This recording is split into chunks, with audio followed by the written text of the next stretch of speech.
Hallelujah, hallelujah. ദൈവനാമത്തിന് മഹത്വമുണ്ടാകട്ടെ.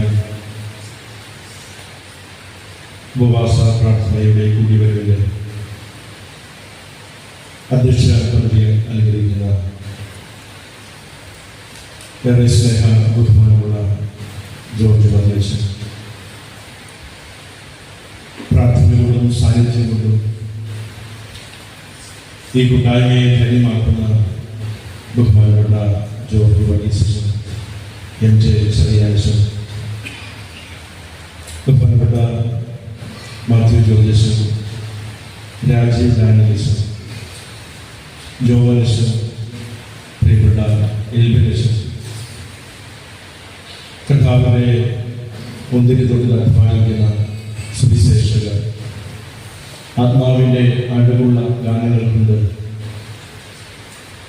ഈ കൂടി വരവിനെ ധന്യമാക്കുന്ന കാഴ്ചക്കാരങ്ങൾ, സ്നേഹാനദികളായ കച്ചമ്മമാർ, നല്ല സ്വാഗത വാക്കുകൾ നൽകിയ കൺവെൻഷന്റെ കൺവീനറായി പ്രവർത്തിക്കുന്ന പ്രിയപ്പെട്ട ജോൺ മാത്യു സഹോദരൻ, ഈ കൺവെൻഷന്റെ കൊടിവരവുകൾക്ക് നല്ല ശബ്ദ നിയന്ത്രണം നൽകിക്കൊണ്ടിരിക്കുന്ന കഥാവിൽ പ്രിയ സഹോദരൻ സാമർഥ്യവും കൂടെ പ്രവർത്തിക്കുന്ന പ്രിയപ്പെട്ടവർ, തോന്നീശ്വരന്റെ വ്യത്യസ്തമായ ഇടവകളിൽ നിന്ന് ഇന്ന് പ്രഭാതത്തിൽ ഉപവാസത്തോടെ പ്രാർത്ഥനയോടെ കടന്നു വന്നിരിക്കുന്നതായ വിശ്വാസ സമൂഹമേവർക്കും നമ്മുടെ കർത്താവും രക്ഷിതാവുമായ യേശുക്രിസ്തു നാമത്തിൽ എൻ്റെ സ്നേഹ വന്ദനം പ്രാരംഭമായി അറിയിക്കുകയാണ്. 20ാമത് തോന്നീശ്വരൻ മർത്തോമ കൺവെൻഷന്റെ പ്രാരംഭ കൊടിവരവായി വെള്ളിയാഴ്ച രാവിലെ ഉപവാസത്തോടെ പ്രാർത്ഥനയോടെ ദൈവപാദത്തിലേക്ക് ചേർന്ന് വരുവാൻ കർത്താവ് നമ്മുടെ ജീവിതത്തിൽ ഒരവസരം കൂടെ മുൻപോർത്ത് ദൈവത്തെ മാറ്റപ്പെടുത്തുകയാണ്. ഇന്ന് പ്രഭാതത്തിൽ ദൈവ വചന സൃഷ്ടിക്കായി ഇളയവന് അവസരമൊരുക്കുകയാണ്. തോന്നീശ്വരൻ കൺവെൻഷന്റെ എല്ലാ ഭാരവാഹികളോടും ചുമതലക്കാരോടും കമ്മിറ്റി അംഗങ്ങളോടും ദൈവനാമത്തിൽ നന്ദിയും കടപ്പാടും അറിയിക്കുകയാണ്. ഞാൻ ഇവിടെ ഇരിക്കുമ്പോൾ ശ്രദ്ധിക്കുകയായിരുന്നു, എല്ലാ മുഖങ്ങളും പരിചിതമാണ്. എൻ്റെ കുടുംബക്കാരാണ് ഇവിടെ ഇരിക്കുന്നവരെല്ലാവരും. ഒരു കുടുംബത്തിലെ അംഗം പോലെ, ഒരു മകനെ പോലെ, ഒരു കൂടപ്പിറപ്പിനെ പോലെ ഈ എളിവനെയും ശുശ്രൂഷകളെ സ്നേഹിക്കുന്ന മതത്തിലാണ് ഞാൻ നിൽക്കുന്നത് എന്ന് ഓർക്കുമ്പോൾ ഒത്തിരി സന്തോഷവും. എന്നാൽ പ്രസംഗിക്കുന്നവർക്കറിയാൻ ഏറ്റവും പ്രയാസം സ്വന്തം ഇടവകയിൽ ശുശ്രൂഷിക്കുക എന്നുള്ളതാണ്. നമ്മുടെ ഇവിടെ ഈ സെന്റർ മാത്രമല്ല, ഈ സെന്ററിലെ എല്ലാ ഇടവുകളും ഈ സഹോദരൻ നൽകുന്ന സ്നേഹവും കരുതലും ഏറെ വലുതാണ്. ഞാൻ എവിടെ വളരെ ശുശ്രൂഷയ്ക്കായി കടന്നു പോകുമ്പോഴും ഓർമ്മിക്കാറുണ്ട്. എൻ്റെ പേര് രേഖപ്പെടുത്തുന്നത് ബാബു ജോൺ തേക്കുന്നോട് എന്നാണെങ്കിലും ഞാൻ തോന്നി സെന്ററിന്റെ ഭാഗമാണല്ലോ. പലരും ചോദ്യം എന്തുകൊണ്ടാണ് പിന്നെ പേര് മാറ്റാത്തത്, എന്തുകൊണ്ടാണ് അങ്ങനെ തന്നെ നിലനിൽക്കുന്നത്? ഞാൻ പറയും, തേക്കുന്നോട്ടിലായിരിക്കുമ്പോഴാണ് കർത്താവിനെ ഈ വേലയ്ക്കായി വിളിക്കുന്നത്. ആ തേക്കുന്നോട് എന്ന് പറഞ്ഞ കൊച്ചു ഗ്രാമം അത് ഈ സഹോദരന്റെ പേരിൽ തന്നെ അറിയപ്പെടട്ടെ എന്ന് എപ്പോഴും ഞാൻ ആഗ്രഹിക്കാറുണ്ട്. കാരണം ഈ ശുശ്രൂഷയിലേക്ക് തമ്പുരാൻ വിളിക്കുമ്പോൾ എൻ്റെ സാക്ഷ്യം ഇവിടെയുള്ള പലർക്കും അറിയാം. ദൈവമില്ലാതെ ജീവിച്ച ഒരു ജീവിതം, സമൂഹത്തിലും ഇടവയിലും കുടുംബത്തിലും തലവേദനയായി തീർന്ന ജീവിതം. എന്നാൽ കർത്താവിനാൽ പിടിക്കപ്പെട്ട് കർത്താവിന്റെ ശുശ്രൂഷകനായി, വചനത്തിന്റെ പ്രഘോഷകനായി ഈ സഭയിൽ നിന്നുകൊണ്ട് കർത്താവിന്റെ വചനം ശുശ്രൂഷിക്കുമ്പോൾ ഡയറക്ടറിലൊക്കെ പേർ ചേർത്തിരിക്കുന്നത് ഈ ബാബു തേക്കിനോട് തന്നെ എന്നത് അതുകൊണ്ടാണ് ആ പേര് നിലനിൽക്കുവാനാണ് ആഗ്രഹിക്കുന്നത്. എന്നാൽ കഴിഞ്ഞ 9 വർഷമായി ഞാൻ ഈ ഇടവകയിലെ മെമ്പറാണ്. അതുപോലെ ഈ സെന്ററിന്റെ ഭാഗമാണ്. നിങ്ങൾ തരുന്ന എല്ലാ സ്നേഹത്തിനും കരുതലിനും പ്രാർത്ഥനയ്ക്കും ദൈവനാമത്തിൽ നന്ദി അറിയിക്കുകയാണ്. ഇന്ന് ഉപവാസ പ്രാർത്ഥന എന്ന് നോട്ടീസ് കണ്ടപ്പോൾ ഞാൻ കരുതുന്നത് ഈ ഇടവകയിലും പരിസരത്തുള്ള ചുരുക്കം ചിലർ മാത്രമേ ഉണ്ടാകൂ. പിന്നെ ഞങ്ങളുടെ പ്രിയപ്പെട്ട മാത്യു ജോലച്ചനെ കാണും എന്നാണ് പ്രതീക്ഷിച്ചത്. പക്ഷെ ഇവിടെ വന്നിരിക്കുമ്പോൾ സത്യം പറഞ്ഞാൽ ഭയത്തോടാണ് നിൽക്കുന്നത്. മർത്തോമാ സഭയിൽ ഏറെ പ്രസിദ്ധനായ കൺവെൻഷൻ പ്രസിഡന്റ് അച്ഛനോടൊപ്പമാണ് ഞാൻ വേദി പങ്കിടുന്നത്. മാത്രമല്ല ദൈവവചനം നന്നായി വ്യാഖ്യാനിക്കുന്ന കഴിവുകൊണ്ടും അറിവുകൊണ്ടും അനുഭവം കൊണ്ടും ദൈവവചനത്തെ നന്നായി കൈകാര്യം ചെയ്യുന്ന പട്ടക്കാരുടെ വലിയ ശ്രേഷ്ഠത മുമ്പിൽ നിൽക്കുമ്പോൾ തീർച്ചയായും ഉള്ളിൽ ഭയമുണ്ട്. പ്രിയപ്പെട്ടവരെ, നിങ്ങളുടെ പ്രാർത്ഥനയിൽ വലിയ വഹിക്കണമേ എന്ന് ഓർപ്പിക്കുകയാണ്. വളരെ പ്രാർത്ഥനയോടെ ദൈവവചന ധ്യാനത്തിനായിട്ട് വരികയാണ്. ഒന്നിച്ചുള്ള നമ്മുടെ ഈ പകലെ തിരുവചന ധ്യാനത്തിനായി തെരഞ്ഞെടുത്തിരിക്കുന്ന വേദഭാഗം 18-ാം സങ്കീർത്തനം, അതിന്റെ 30-ാമത്തെ വാക്യമാണ്. 18-ാം സങ്കീർത്തനം 30-ാമത്തെ വാക്യം.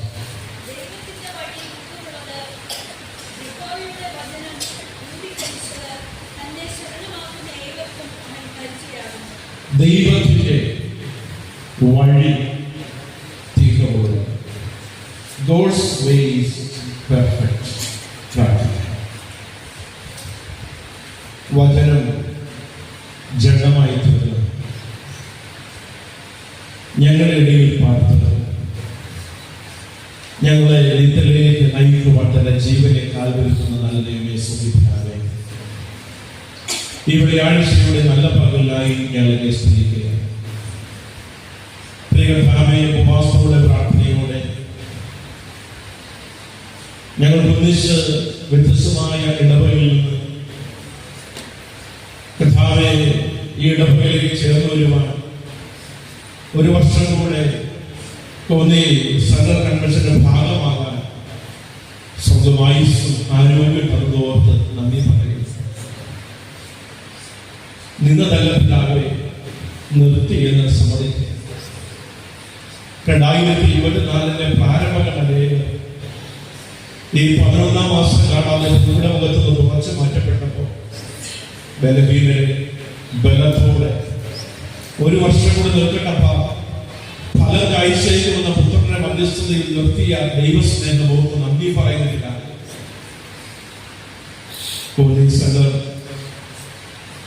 കൺവെൻഷന്റെ പ്രവർത്തനങ്ങളെ അപ്പന്റെ പാദത്തിലേക്ക് ഏൽപ്പിക്കുക. ഏറെ നാളുകളായി പ്രാർത്ഥിച്ച് തീരുമാനിച്ച കൺവെൻഷന്റെ പ്രാരംഭ കുടിപരമായി ഇന്ന് ഞങ്ങൾ ചേർന്ന് വന്നിരിക്കുമ്പോൾ ഇന്ന് വൈകുന്നേരം മുതൽ ആരംഭിക്കുന്ന കൺവെൻഷന്റെ പ്രവർത്തനങ്ങളെ തമ്മിലാണ് പാദത്തിലേക്ക് സമർപ്പിക്കും. കാലാവസ്ഥകളുടെ മേൽ അധികാരമുള്ള തമ്പുരാനെ അപ്പ മഴ ഞങ്ങളുടെ കൺവെൻഷനൊരു തടസ്സമായി തീരാൻ സ്വന്തം അനുവദിക്കുന്നത്. സ്വന്തം കാലാവസ്ഥ നിയന്ത്രിച്ചു വേണമേ പ്രാർത്ഥിക്കും. നേതൃത്വം കൊടുക്കുന്ന പിന്നിൽ നിന്ന് പ്രവർത്തിക്കുന്ന എല്ലാ പ്രിയപ്പെട്ടവരെയും അപ്പന്റെ കരകളിലേക്ക് ഏൽപ്പിക്കട്ടെ. ദൈവനാമത്തിൽ ചെലവെടുത്ത ഒരു ഗ്ലാസ് പച്ചവെള്ളത്തിന് പോലും പ്രതിഫലം നൽകാമെന്ന് വാഗ്ദാനം ചെയ്തവരെ ദൈവനാമത്തിൽ മക്കളുടെ പ്രയത്നങ്ങൾക്ക് സ്വർഗ പ്രതിഫലം തരണമേ എന്ന് പ്രാർത്ഥിക്കുന്നു. പ്രിയതാവേ, ഞങ്ങൾ സംഘങ്ങളിലെ എല്ലാ വൈദിക ശ്രേഷ്ഠക്കായി സ്തോത്രം. നിയോഗിച്ച ഐശ്വര്യങ്ങളിലൊക്കെ ഏറെ ശ്രേഷ്ഠകരമായി ശുശ്രൂഷകൾ നിറവേറ്റി ഈ കാലഘട്ടത്തിൽ ഈ സംഘങ്ങളിലൊന്നായി ചായപ്പാൻ കർത്താവ് കാരണം ചെയ്യുന്നല്ലോ. നന്ദി പറയുന്ന പിതാവേ, ഇന്ന് പകരം ചേർന്ന് വന്നിരിക്കുന്ന വിശ്വാസ സമൂഹത്തിനായി സ്തോത്രമപ്പ. ആരെങ്കിലും സങ്കടത്തോടെ വേദനയോടെ ഭാരത്തോടെ ഇന്ന് ഈ കുടിവരൽ ആയിരിക്കുന്നെങ്കിൽ പരിശുദ്ധാത്മാവേ, ഇന്ന് പകരം ദൈവവചന ശുശ്രൂഷ തന്റെ മക്കൾക്ക് വേണ്ടി ആയിരിക്കണമേ. സങ്കടത്തോടെ വന്നവരെ, വേദനയോടെ വന്നവരെ ആശ്വാസത്തോടെ പറഞ്ഞിരിക്കണമേ. പ്രിയകർത്താവേ, വചനത്തെ വ്യാഖ്യാനിക്കുവാൻ, വചനത്തെ ശുശ്രൂഷിപ്പാൻ എളിയവനെ ശക്തീകരിക്കണം. യേശുവിന്റെ നാമത്തിൽ തന്നെ ആമേൻ. കോവിഡ് നമ്മുടെ സമൂഹത്തിലേക്ക് കടന്നു വന്ന് 1.5 വർഷങ്ങൾ പിന്നിടുമ്പോൾ വിദേശത്ത് ജോലി ഉണ്ടായിരുന്ന ഒരു കുടുംബം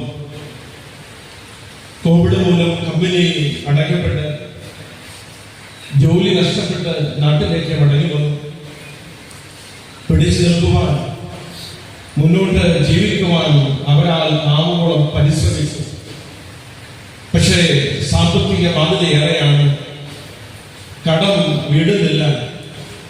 പിന്നീട് സമൂഹത്തിൽ മുന്നോട്ട് ജീവിക്കുവാൻ മാർഗമില്ലാതെ ഭാര്യയും പിതാവും 2 കുഞ്ഞുങ്ങളും അടങ്ങുന്ന ആ കുടുംബം ഈ ലോകത്തോട് ആത്മഹത്യയിലൂടെ വിട പറയുകയാണ്. ആത്മഹത്യ കുറിപ്പിൽ അവരിങ്ങനെ രേഖപ്പെടുത്തി, ഞങ്ങൾക്ക് ഈ ഭൂമിയിൽ മുന്നോട്ട് ജീവിക്കാൻ ഒരു വഴി ഇല്ലാത്തത് കൊണ്ട് ഞങ്ങളുടെ ജീവിതം ഇവിടെ അവസാനിപ്പിക്കുകയാണ്. സംഭവം നടന്നത് നമ്മുടെ സമീപത്ത് തന്നെയാണ്.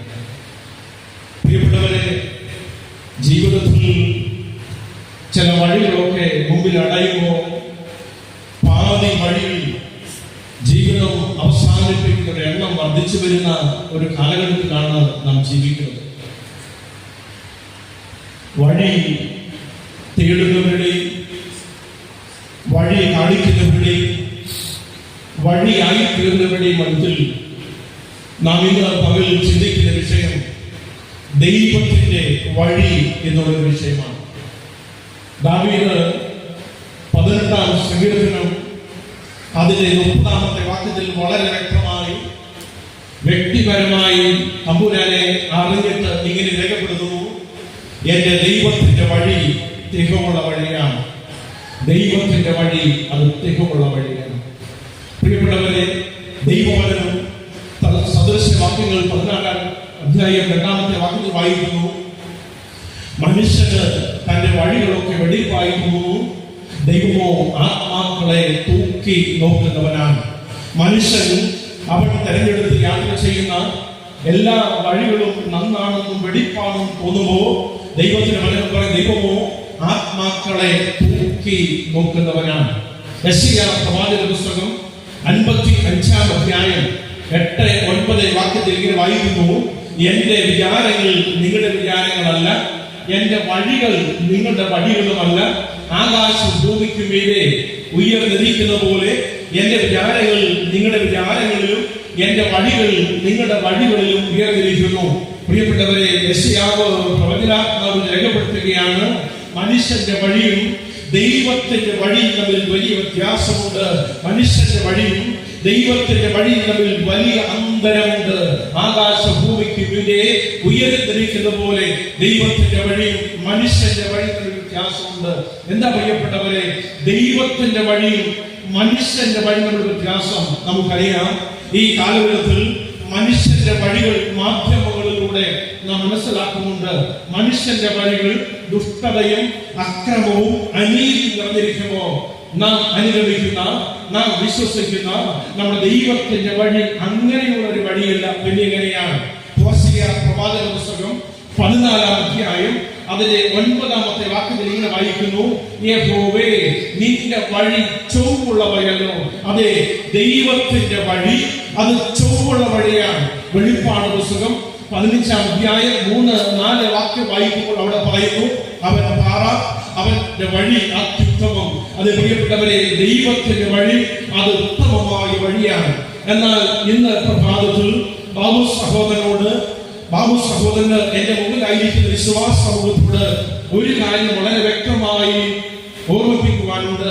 യഹോവേ ദൈവം എന്റെയും നിങ്ങളുടെയും മുമ്പിൽ 2 വഴികൾ വളരെ വ്യക്തമായി തുറന്നിട്ടിരിക്കുന്നു. ഏതു വഴിയിലൂടെ യാത്ര ചെയ്യാൻ സ്വർഗം നമുക്ക് അവകാശം തന്നിട്ടുണ്ട്. വഴി തിരഞ്ഞെടുക്കാനുള്ള അവകാശം ദൈവം മനുഷ്യന് നൽകിയിരിക്കുകയാണ്. ഏതൊക്കെയാണ് ദൈവം മനുഷ്യന്റെ മുമ്പിൽ തുറന്നിട്ടിരിക്കുന്ന 2 വഴികൾ? ഒന്ന്, 16-ാം സങ്കീർത്തനം 11-ാമത്തെ വാക്യത്തിൽ ഇങ്ങനെ വായിക്കുന്നു: ജീവന്റെ വഴി ഞാൻ നിങ്ങൾക്ക് കാണിച്ചു തരും. അതെ പ്രിയപ്പെട്ടവരെ, ഒന്ന് ജീവനിലേക്കുള്ള ജീവന്റെ വഴിയാണ്. മറ്റൊന്ന് സദൃശ്യവാക്യങ്ങൾ 16-ാം അധ്യായം 25-ാമത്തെ വാക്യത്തിൽ ഇങ്ങനെ വായിക്കുന്നു: ചിലപ്പോൾ ഒരു വഴി മനുഷ്യന് ചൊവ്വായി തോന്നുന്നു, അതിന്റെ അവസാനമോ മരണ വഴികളത്രേ. പ്രിയപ്പെട്ടവരെ, ഒന്ന് ജീവനിലേക്കുള്ള വഴിയാണ്, മറ്റൊന്ന് നാശത്തിലേക്കുള്ള മരണത്തിലേക്കുള്ള വഴിയാണ്. ഇന്ന് പ്രഭാതത്തിൽ ചോദിക്കട്ടെ, ഇത് ഏത് വഴിയിലൂടെയാണ്? ഈ 2 വഴികളിൽ ഏത് വഴികളിലൂടെയാണ് നമ്മുടെ ജീവിതയാത്ര? ഒരുപക്ഷെ എല്ലാ ഞായറാഴ്ചയും പള്ളിയിൽ ആരാധനയിൽ പങ്കെടുക്കുന്നുണ്ട്, എല്ലാ വെള്ളിയാഴ്ചയും ഉപവാസ പ്രാർത്ഥനയിൽ സംബന്ധിക്കുന്നുണ്ട്, ഉപവാസം എടുക്കുന്നുണ്ട്. അതുകൊണ്ട് പ്രിയപ്പെട്ടവരെ, ചുറ്റുപാടുമുള്ളവർ, അയൽവാസികൾ, ഒരുപക്ഷെ കുടുംബത്തിൽപ്പെട്ടവർ പോലും നമ്മെ നോക്കിക്കൊണ്ട് പറഞ്ഞേക്കാം, ഇവൻ അല്ലെങ്കിൽ ഇവൾ ദൈവത്തിന്റെ വഴി തിരഞ്ഞെടുത്ത് ദൈവത്തിന്റെ വഴിയിലൂടെ യാത്ര ചെയ്യുന്ന ഒരു ദൈവ പൈതലാണെന്ന്. എന്നാൽ പ്രിയപ്പെട്ടവരെ മറക്കരുത്, മനുഷ്യരുടെ മുമ്പിൽ നമുക്ക് അഭിനയിക്കാൻ പറ്റും, മനുഷ്യരുടെ മുമ്പിൽ നമ്മുടെ വഴികൾ മറച്ചു വെക്കാൻ പറ്റും. എന്നാൽ മറക്കല്ലേ, അഗ്നി ജ്വാലകത്തുള്ള കണ്ണുള്ളവന്റെ മുമ്പിൽ നമ്മുടെ വഴി മറച്ചു വെക്കുവാൻ കഴിയുകയില്ല.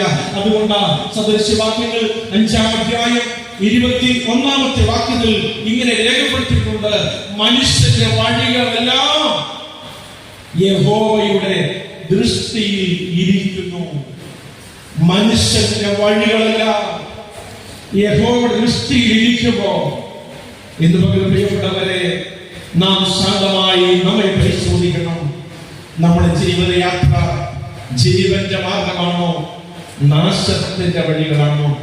നാശത്തിന്റെ വഴിയിലൂടെ യാത്ര ചെയ്യുന്ന ആരെങ്കിലും ഇന്ന് പകരം ശ്രദ്ധിക്കുന്നുവെങ്കിൽ നാശത്തിന്റെ വഴി വിട്ട് ജീവന്റെ വഴിയിലേക്ക് കടന്നു വരുവാൻ ആമുഖമായി ഞാൻ നിങ്ങളെ ആഹ്വാനം ചെയ്യുകയാണ്. പ്രിയപ്പെട്ടവരെ, വിശുദ്ധ വേദപുസ്തകത്തിൽ ആദ്യമായി വഴി എന്ന് രേഖപ്പെടുത്തിയിരിക്കുന്നത് എവിടെയാണെന്നറിയാമോ? വേദപുസ്തകത്തിൽ ആദ്യമായി വഴി എന്ന് രേഖപ്പെടുന്ന ഭാഗം വായിക്കാം. ഉൽപ്പത്തി പുസ്തകം 3-ാം അധ്യായം 22 മുതൽ 24 വരെയുള്ള വാക്കുകൾ. ഉൽപ്പത്തി 3-ന്റെ 22 മുതൽ 24 വരെ. മനുഷ്യൻ നന്മ തിന്മകളെ അറിവാൻ തക്കവണ്ണം നമ്മിൽ ഒരുത്തനെ പോലെ ആയി തീർന്നിരിക്കുന്നു. ഇപ്പോൾ അവൻ കൈ നീട്ടി ജീവവൃക്ഷത്തിന്റെ ഫലം കൂടെ പറിച്ചു തിന്ന് എന്നേക്കും ജീവിപ്പാൻ സംഗതി വരരുതെന്ന് കൽപ്പിച്ചു. അങ്ങനെ എടുത്തിരുന്ന നിലത്ത് കൃഷി ചെയ്യേണ്ടതിന് യഹോവയായ ദൈവം അവനെ ഏദൻ തോട്ടത്തിൽ നിന്ന് പുറത്താക്കി. ഇങ്ങനെ അവൻ മനുഷ്യനെ ഇറക്കിക്കളഞ്ഞു. ജീവന്റെ വൃക്ഷത്തിലേക്ക് ജീവന്റെ വൃക്ഷത്തിലേക്കുള്ള വഴി കാപ്പാൻ അവൻ ഏദൻ തോട്ടത്തിന്റെ കിഴക്ക് കെരൂബുകളെ തിരിഞ്ഞുകൊണ്ടിരിക്കുന്ന വാളിന്റെ ജ്വാലയുമായി നിർത്തി. നിങ്ങൾ ആ വായിച്ച ഭാഗം ശ്രദ്ധിച്ചപ്പോ ശ്രദ്ധിച്ചിരുന്നവർക്ക് ഒരു കാര്യം ഒരുപക്ഷെ വ്യക്തമായി കാണുമെന്ന് ഞാൻ കരുതുകയാണ്. വേദപുസ്തകത്തിൽ ആദ്യമായി വഴി എന്ന് രേഖപ്പെടുന്ന ഭാഗത്ത് ഒരു വഴി ദൈവം അടച്ചതിനെ പറ്റിയാണ് വായിച്ചത്. എങ്ങോട്ടുള്ള വഴി അടച്ചു? ജീവന്റെ വൃക്ഷത്തിലേക്കുള്ള വഴി ദൈവം അടച്ചു. അങ്ങനെ പ്രിയപ്പെട്ടവരെ, ആ വചനത്തിലൂടെ സഹോദരൻ അനുഭവത്തിലൂടെ കാര്യം പറയും. നമ്മുടെ ദൈവം നമുക്ക് വേണ്ടി, നമ്മുടെ തലമുറകൾക്ക് വേണ്ടി, കുടുംബത്തിന് വേണ്ടി വഴികൾ തുറക്കുന്നവൻ മാത്രമല്ല, ചില വഴികൾ അടയ്ക്കുകയും ചെയ്യും. ചില വഴികളൊക്കെ നമ്മുടെ മുമ്പിൽ പെട്ടെന്ന് അടയുമ്പോ നമ്മൾ ചിന്തിക്കും, തമ്പുരാൻ എന്തിനാണ് ഇങ്ങനെ ചെയ്തത്, എന്തിനാ ഈ വഴി അടച്ചു കളഞ്ഞത്? പ്രിയപ്പെട്ടവരെ, ദൈവം തമ്പുരാൻ ഒരു വഴി അടച്ചാൽ അതിന്റെ പിന്നിലും ദൈവത്തിന് പദ്ധതി ഉണ്ടാകും. 20 വർഷങ്ങൾക്ക് മുമ്പ് നിങ്ങളുടെ മുമ്പിൽ നിർത്തിയ സഹോദരന് മുമ്പിൽ സകല വഴികളും മുന്നോട്ട് പോകാൻ ഒരു സ്റ്റെപ്പ് വെക്കാൻ മാർഗമില്ല. അതുകൊണ്ട് ആത്മഹത്യ അല്ലാതെ വേറെ വഴിയില്ലാന്ന് ചിന്തിച്ച് സൂയിസൈഡ് ചെയ്യാൻ കയറെടുത്തത് കയർ വാങ്ങി വെച്ചു. പക്ഷെ അന്നെനിക്ക് മനസ്സിലായില്ല, എന്തിനാ തമ്പുരാനെങ്കിലും മുമ്പിലുള്ള വഴികളൊക്കെ അടച്ചു കളഞ്ഞത്. പ്രിയപ്പെട്ടവരെ, അന്ന് മനസ്സിലായില്ലെങ്കിലും ഇന്ന് ഈ മലിനമായി നിങ്ങളുടെ മുമ്പിൽ നിൽക്കുമ്പോൾ സഹോദരൻ അറിയാം, അന്ന് തമ്പുരാൻ വഴി അടച്ചതിന്റെ പിന്നിൽ എന്റെ ദൈവത്തിന് പദ്ധതി ഉണ്ടായിരുന്നു, ഒരു ഉദ്ദേശം ഉണ്ടായിരുന്നു. അറിയാമോ? 20ാമത് കോന്നി സെൻട്രൽ കമ്മീഷന്റെ പ്രഭാത മീറ്റിംഗിൽ, ഉപവാസ പ്രാർത്ഥനയിൽ ഞാൻ ദൈവത്തിന്റെ വചനം പ്രസംഗിക്കുകയായിരുന്നത് ദൈവത്തിന്റെ പദ്ധതിയായിരുന്നു. അതുകൊണ്ട് 20 വർഷങ്ങൾക്ക് മുമ്പ് എന്റെ മുമ്പിൽ സ്വർഗം സകല വഴികളും അടച്ചു കളഞ്ഞു. ഇന്ന് ശ്രദ്ധിക്കുന്ന പ്രിയപ്പെട്ടവരെ, നിങ്ങളുടെ കുടുംബത്തിന്റെ മുമ്പിൽ, നിങ്ങളുടെ ഭാവിയുടെ മുമ്പിൽ, നിങ്ങളുടെ തലമുറയുടെ മുമ്പിൽ ഒരു വഴി അടഞ്ഞ് നിരാശയുടെ ആരെങ്കിലും ഇന്ന് ആരാധനയിൽ പങ്കെടുക്കുന്നെങ്കിൽ ഉറപ്പോടെ പറയട്ടെ, അതിന്റെ പിന്നിൽ എന്റെ ദൈവത്തിനൊരു പദ്ധതിയുണ്ട്. ഹല്ലേലൂയ.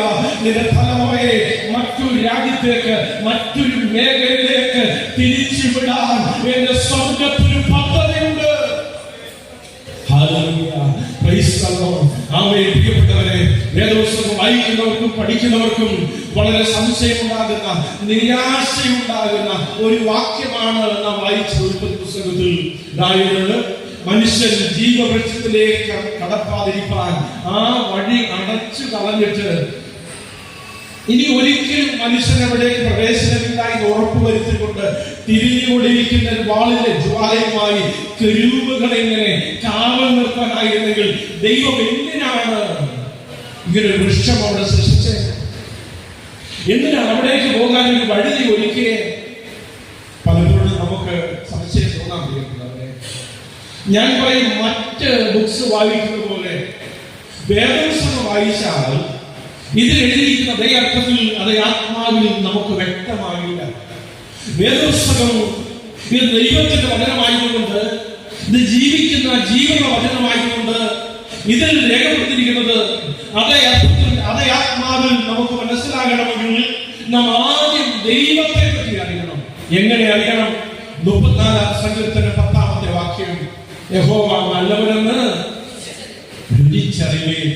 യഹോവ നല്ലവനെന്ന് ജീവിതത്തിന്റെ അനുഭവങ്ങളിലൂടെ രുചിച്ചറിഞ്ഞതായ ഒരു മനുഷ്യനാണ് ഈ ഭാഗം വായിച്ചു വരുന്നെങ്കിൽ, അവനിങ്ങനെ വായിക്കുമ്പോ യഹോവ ദൈവം വഴി അടച്ചു എന്ന് വായിക്കുമ്പോ ഭക്തൻ വായനയോടെ നിർത്തിയിട്ട് വളരെ നേരത്തോടെ വിളിച്ചു പറയും, യഹോവയാണോ വഴി അടച്ചത് എങ്കിൽ അവൻ മറ്റൊരു വഴി തുറന്നിട്ടുണ്ട്. ഇന്ന് മുതൽ ദൈവമക്കളെ ഏറ്റെടുക്കണം. എന്റെ ദൈവമാണ് തന്റെ മക്കളുടെ മുമ്പിൽ ഒരു വഴി അടയ്ക്കുന്നതെങ്കിൽ അവൻ മറ്റൊരു വഴി തന്റെ മക്കൾക്കായി തുറക്കുന്നവരാണ്. ഞാൻ പറയും, മനുഷ്യർ നമ്മുടെ മുമ്പിൽ, അല്ലെങ്കിൽ അയൽവാസികൾ, ബന്ധുക്കൾ, ചിലപ്പോൾ സഹോദരങ്ങൾ പോലും നമ്മുടെ മുമ്പിലൊക്കെ ചില വഴികൾ അടച്ചു കളയാറുണ്ട്. മനുഷ്യൻ ഒരു വഴി അടച്ചാൽ അടച്ചതായ വഴി തുറക്കണമെങ്കിൽ അത് അല്പം പ്രയാസമാണ്. ചിലപ്പോ പഞ്ചായത്തിൽ പോകണം, അതുകൊണ്ട് സാധിച്ചില്ലെങ്കിൽ പിന്നെ കേസ് കൊടുക്കണം, തുറന്നു കിട്ടാൻ അല്പം പ്രയാസമാണ്. അത് ഞാൻ പറയും, എന്റെ ദൈവം തന്റെ മക്കളുടെ മുമ്പിൽ ഒരു വഴി അടച്ചാൽ അവൻ അതിനു മുമ്പ് ഒരു വഴി തുറന്നിട്ട് മാത്രമേ വഴി അടയ്ക്കൂ. പ്രിയപ്പെട്ടവരെ, വേദപുസ്തകത്തിൽ നിങ്ങൾ അനേക ഭക്തന്മാർ ജീവിതം എടുത്ത് പഠിച്ചു നോക്കുക, അല്ലെങ്കിൽ ചില ഭക്തന്മാരോട് ചോദിച്ചു നോക്കുക. ബാബു സഹോദരൻ പറഞ്ഞത് ശരിയാണെന്ന് ഒരാളോട് ചോദിച്ചിട്ട് നമുക്ക് മുന്നോട്ട് പോകാം. ഒരു വ്യക്തിയോട് ചോദിക്കാം, ബാബു സഹോദരൻ പറഞ്ഞത് എങ്ങനെയാണ്? ദൈവം ഒരു വഴി അടച്ചാൽ അവൻ അതിനു മുമ്പ് മറ്റൊരു വഴി തുറക്കുന്നവനാണല്ലോ. ആരോട് ചോദിക്കണം? നമുക്ക് ഏലിയാവോട് ചോദിക്കാം. ശരിയാണോ പറഞ്ഞത്? എവിടെയാണ്? രാജാക്കന്മാർ 1-ാം പുസ്തകം 17-ാം അധ്യായം. ഭക്തനായ ഏലിയാവ് രാജ്യം ഭരിക്കുന്ന രാജാവിന്റെ മുമ്പിൽ വന്നിട്ട് അഹാബ് രാജാവ് പറയുകയാണ്, ഞാൻ സേവിച്ചിരിക്കുന്ന ദൈവത്താണ്, ഞാൻ പറഞ്ഞിട്ടല്ലാതെ ഇനി ദേശത്ത് മഞ്ഞു മഴ ഉണ്ടാവില്ല. ആരോടാ പറഞ്ഞേ? ഇത് സാധാരണക്കാരനാണോ? അല്ല. ചോദിക്കട്ടെ, ഒരു രാജാവിനോട് അതേ രാജ്യത്തുള്ള ഒരു പ്രജ അദ്ദേഹത്തിന്റെ മുഖത്ത് നോക്കി ഇങ്ങനെ സംസാരിച്ചാൽ, വിരൽ ചൂണ്ടി സംസാരിച്ചാൽ എന്ത് സംഭവിക്കും? എന്ത് സംഭവിക്കും? നിങ്ങളുടെ മുഖത്തേക്ക് നോക്കിയിട്ട് ഒന്നും സംഭവിക്കുന്ന രക്ഷയില്ല.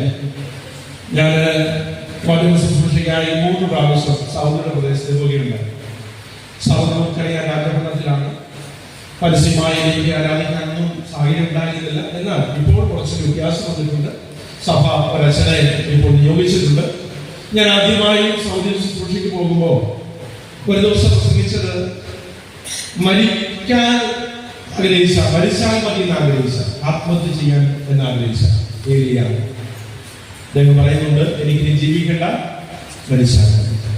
എന്നാൽ അദ്ദേഹത്തിന് വേണ്ടി ദൈവം ചെയ്ത 4 കാര്യങ്ങളെ പറ്റി അന്ന് അവിടെ അനുഭവത്തിലൂടെ ആ ഒരു വിഷയം പ്രസംഗിച്ചപ്പോൾ അവരോട് ഇതേ ചോദ്യം ചെയ്തു.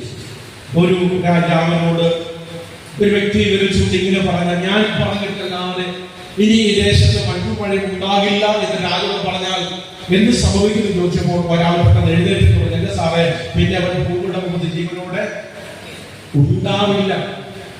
പ്രിയപ്പെട്ടവരെ, അധികാരമുള്ളവനാണ്. രാജാവിന്റെ മുഖത്തേക്ക് വിളിച്ചുകൊണ്ട് സംസാരിച്ചുകൊണ്ട് ഞാൻ പറയും, രാജാവ് അദ്ദേഹത്തിന് എതിരായിട്ട് മാറും. അദ്ദേഹത്തെ രാജ്യദ്രോഹിയായി മുദ്രകുത്തും. പിന്നീട് ഒരു ഭവനത്തിൽ പ്രവേശനമില്ല. ആരും ഒരു വാക്കുകൊണ്ട് പോലും സഹായിക്കില്ല. രാജാവിന്റെ അപ്രീതിക്ക് പാത്രമായവനെ സഹായിച്ചാൽ ആ കുടുംബവും രാജ്യദ്രോഹികളായി മാറും.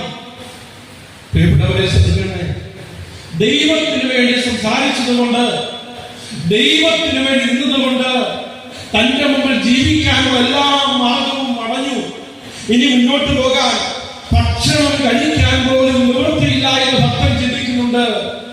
എന്നാൽ 17-ാം അധ്യായം അതിന് 4-ാമത്തെ വാക്കിലേക്ക് വായിക്കുന്നു, ഏലിയാവേ, നീ കെരീതോടിനരികിലേക്ക് പോകണം. അവിടെ നിനക്ക് ഭക്ഷണം തരാൻ ഞാൻ ഒരു കാക്കയോട് കൽപ്പിക്കാം. അങ്ങനെയാണോ? ബാബുറല്ലേ പറഞ്ഞത്? ഞങ്ങളല്ല വിശ്വസിച്ചു, അല്ലെ വിശ്വസിച്ചു? അങ്ങനെയാണോ രേഖപ്പെടുത്തിയിരിക്കുന്നത്? അല്ല.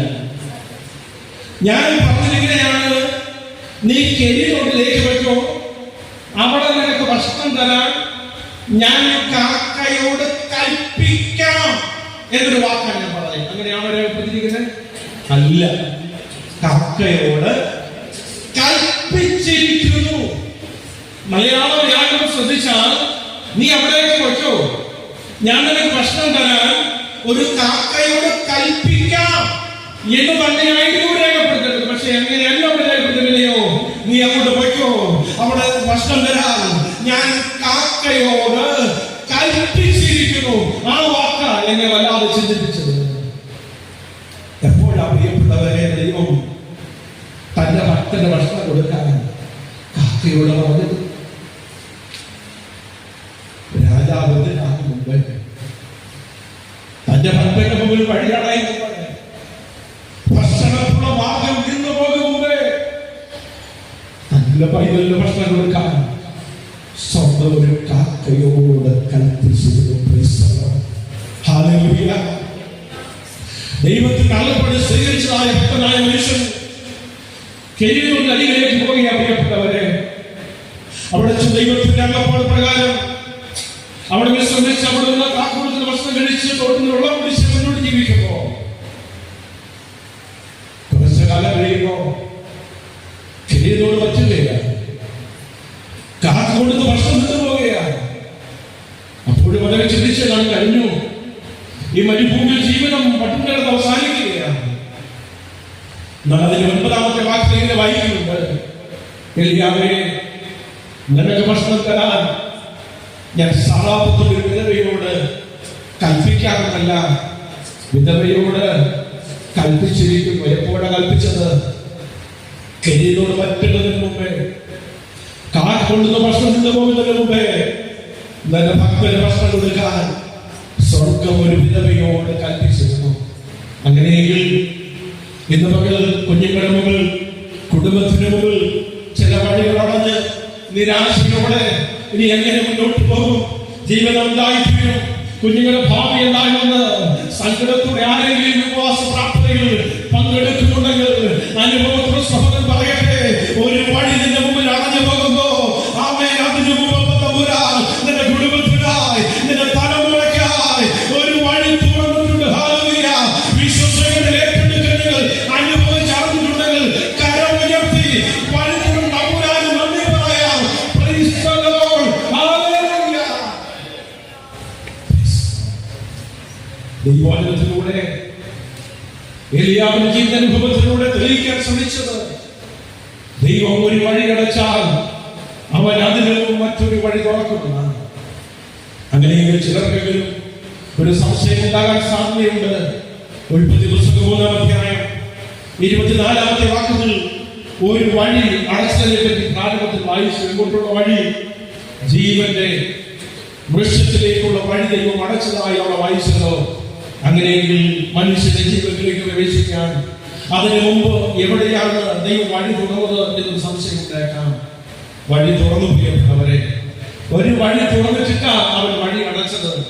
അതായത് 15-ാമത്തെ വാക്യത്തിന് മുൻപാണല്ലോ, 24-ാമത്തെ വാക്യത്തിന് മുൻപാണല്ലോ 15-ാമത്തെ വാക്യം.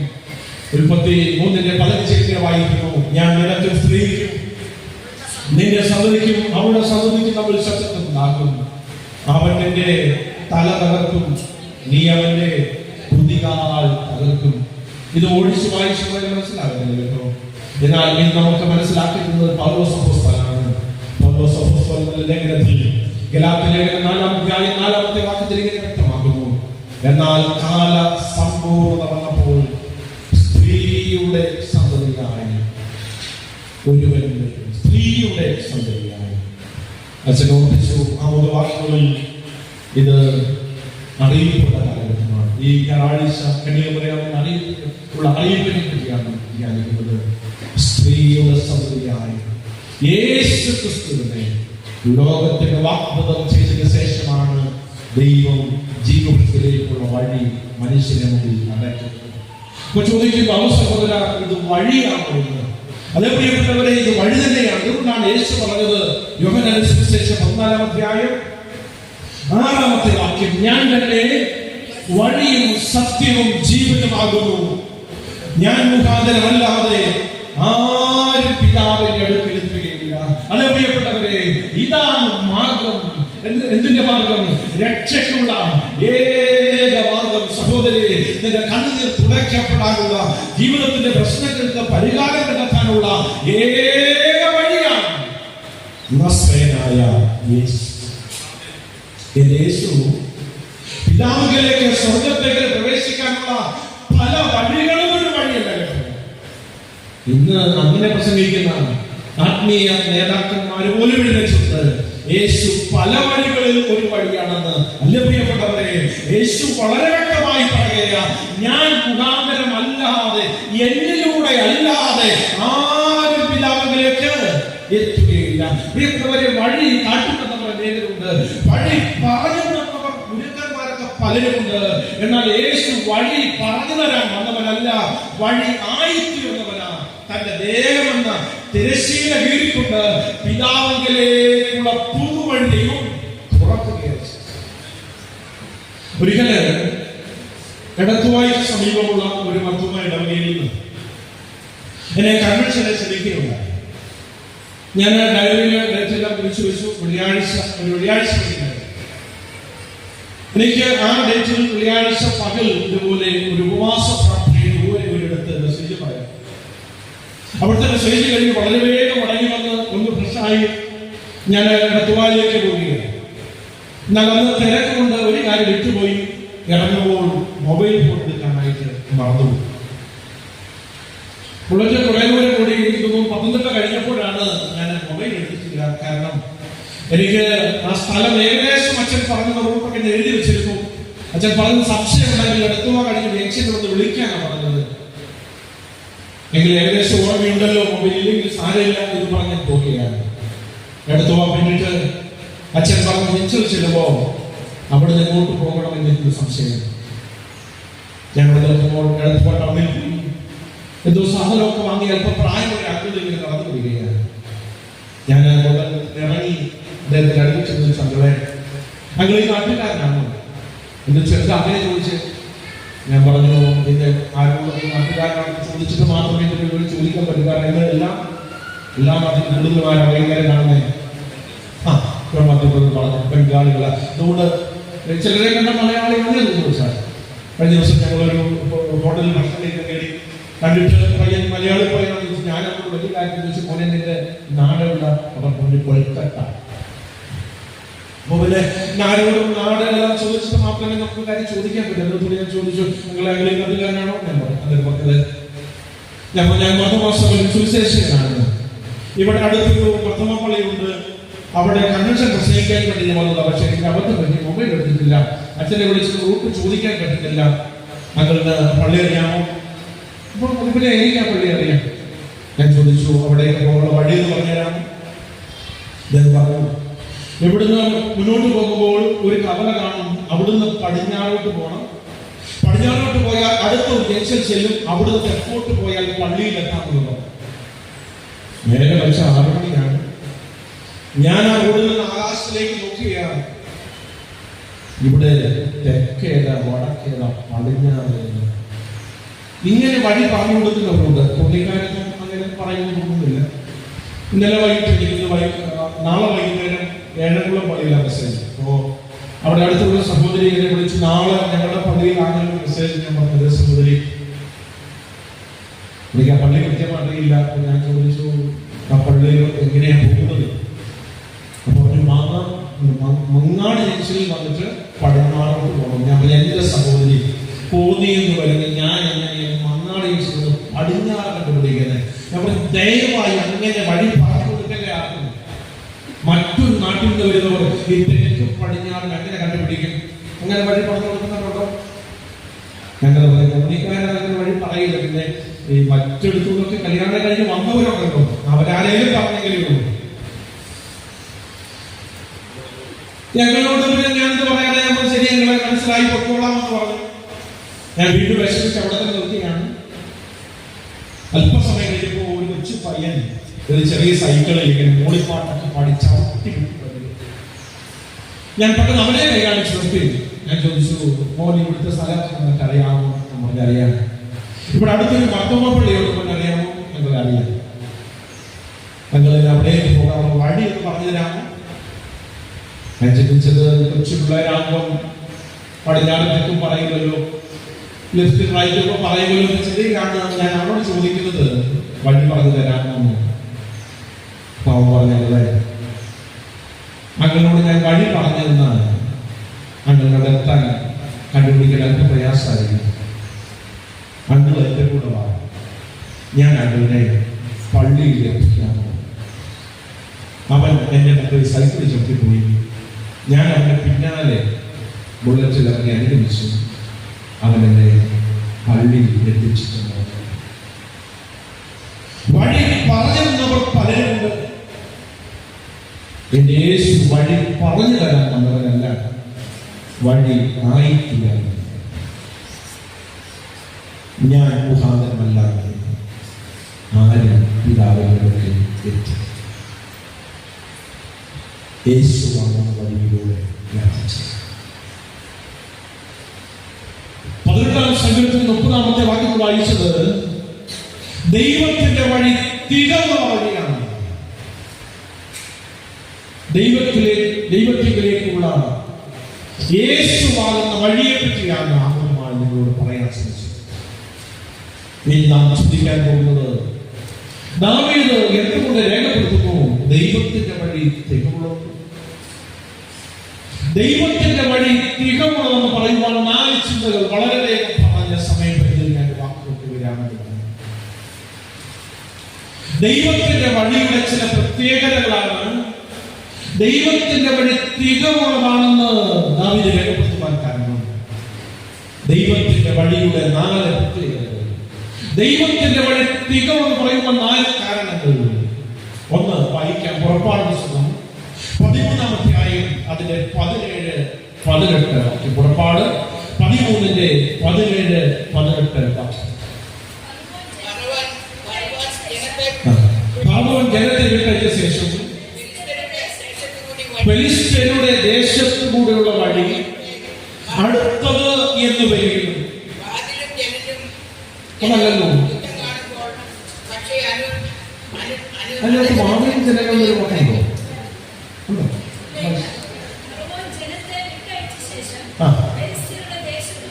ഫെലിസ്ത്യരുടെ ദേശത്തുകൂടെയുള്ള വഴി അടുത്തത് എന്ന് വരികയും ജനം യുദ്ധം കാണുമ്പോൾ മടങ്ങി പോകുമെന്ന് വെച്ച് ദൈവം അവരെ വഴി കൊണ്ട്. ശ്രദ്ധിച്ചേ, അവിടെ എങ്ങനെയാ വായിച്ചത്?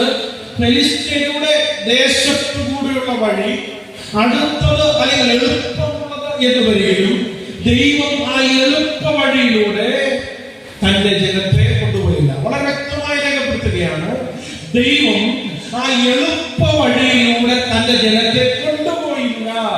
പിന്നെ ചെയ്തു? അടുത്ത വാക്യം പറയുന്നു, ചെങ്കലിനരികെയുള്ള മരുഭൂമിയിൽ കൂടെ ദൈവം ജനത്തെ ചുറ്റി നടത്തി. പ്രിയപ്പെട്ടവരെ, ആ വചനം ഒന്ന് ശ്രദ്ധിച്ചേ. ഫെലിസ്ത്യരുടെ ദേശത്തുകൂടെയുള്ള വഴി അടുത്തത് അല്ലെങ്കിൽ എളുപ്പമുള്ളത് എന്ന് വരികയും ആ എളുപ്പ വഴിയിലൂടെ ദൈവം തന്റെ ജനത്തെ കൊണ്ടുപോയി ചെയ്തു. മരുഭൂമിയിൽ ചെങ്കടലിലുള്ള വഴിയിലൂടെ അവരെ ചുറ്റി നടത്തി. നാം ജീവിക്കുന്ന ഈ കാലഘട്ടം എന്ന് പറയുന്നത് മനുഷ്യനെ ഏറ്റവും കൂടുതൽ സ്പീഡാക്കിയിരിക്കുന്ന കാലഘട്ടം അല്ലേ?